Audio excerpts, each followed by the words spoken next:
can quickly create a maintenance service contract. I'm going to keep it very simple, just for a single piece of equipment, a 15-ton package unit, rooftop unit. Make a few adjustments to this contract and get a quote out to your customer quickly. So, all right, let's get started. I'm just gonna, you saw I logged into Quadra. I'm gonna go and create a service contract. And we'll give it a name of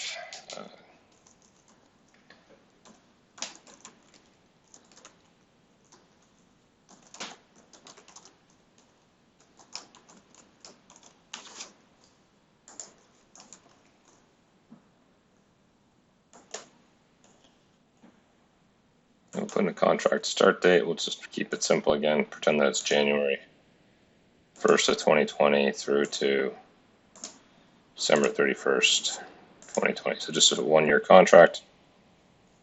I'm going to add a piece of equipment here. So again, we'll just say this is a PAC 15-ton rooftop. And I'm just going to do 1. And again, we'll say PAC 15. Pick that one. If you know the serial number, you can obviously put that in. Any other piece of information you can include as well. And it's just added that, and it's added all of the default tasking that's associated with that type of equipment. I can also add travel time. So right now it's estimating that's going to be 1 hour and 13 minutes from your service center to the customer site. So I can just go ahead and add the travel. Okay, that's been added. And then I can also check and see what material is typically included, and it's usually this type of pleated filter. So I can add that as well. It will get automatically added for the filter service. Great, and then I just go ahead and create my contract. So you can see it's loaded with the services that are going to be performed, so travel time, correction, emergency diagnosis. These are all of the tasks or services that were part of that task list. Obviously, things like correction, you're not going to include. I could have just removed that from the task list originally and added it now. No emergency and diagnose. And you can see that as I'm removing tasking, it's removing effort associated to perform that work. So again, maybe we're not going to do the condenser cleaning. Great. And now the contract's below 20 hours. And maybe you think the number needs to be around $4,000. So I can just, again, take maybe we're not going to do this particular service. And it's brought that now to a $3,860 contract. So I also make sure with the items, it's got what the cost is. I need 4 of them for each filter service. We've got a 40% gross margin.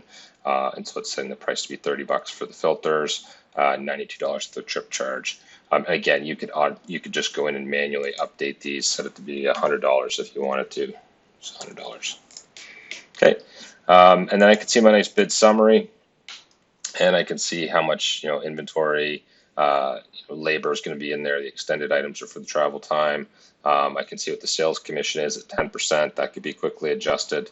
I could set this number to be, I don't want it to be $4,001. I could set it to be $3,995, right? It's going to adjust my margin a little bit to 40.1%. And again, any value in here you can adjust and play around with. But the idea is once you get the contract pricing to where you like it, I can simply just produce this nice quote letter. And there's a variety of formats, that you can see. I've got some samples in here. And when I select one of the samples, I can see what it looks like over on my right side, and then I can download it to Word. And when I click on it, it pulls up this nice document. So, and the reason there's so many samples is because in this particular document, we've got a nice introduction, a summary. We've got, when the service is going to be performed. So here's the equipment. It's got the months for service. It's got a description of the servicing. It's also included the tasks that were removed. And so what I can do is if I look at another example, as we're going through it, what you can see is it's just really a summary. So it's only showing you the prepare for service and the months that it's going to be performed. So you've kind of removed all the tasking that's going to be done for the prepare for service. So I could keep it a very simple and clean, or I could have a very detailed. And the idea, you have your terms and conditions on this document, the approvals, how to sign it, and get it in. So you can see that within a very short period of time, you can go from creating a simple contract for a simple scenario of a single rooftop unit, or you could have a scenario whereby, instead of having just a single piece of equipment, as I have on here, I mean, I could have hundreds of pieces of equipment if I needed. So it's very quick, very flexible for adjusting and tweaking all the different elements for creating a service contract. Thank you.